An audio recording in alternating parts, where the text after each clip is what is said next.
My name is Dave Spooner from the Global Labour Institute based in Manchester in the UK. We are not an academic institution. We work with trade unions, both the global union federations primarily and a lot of national unions in different parts of the world.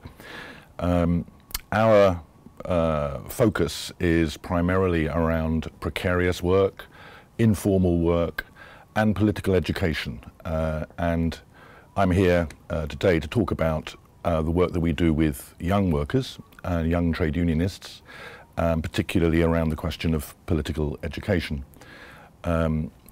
Primarily because I think for many unions all over the world, there's increasing tension between unions and their traditional social democratic or socialist parties as more and more parties adopt, in effect, a neoliberal economic agenda. And this puts a lot of problems for the union movement, and it's causing a lot of questions to be asked, particularly by young activists, which is simply, what are the politics of the international trade union movement? What do we stand for as trade unionists? And we've been astonished, actually, by the extent to which the demand for such educational work is now growing amongst national and international unions.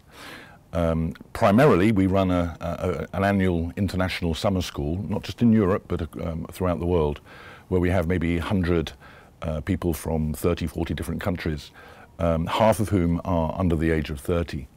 And it gives them a real opportunity to talk and discuss around a whole question of big issues, like what is the current composure of capitalism? What's financialization all about? How should the union movement react to things like climate change?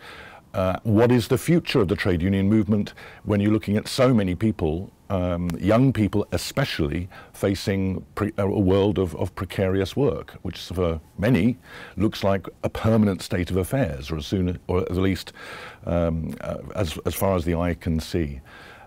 So I'm very interested in meeting people here to talk about some of the things that we've discovered in our discussions with young workers and young activists and see how it maps across the rest of Europe.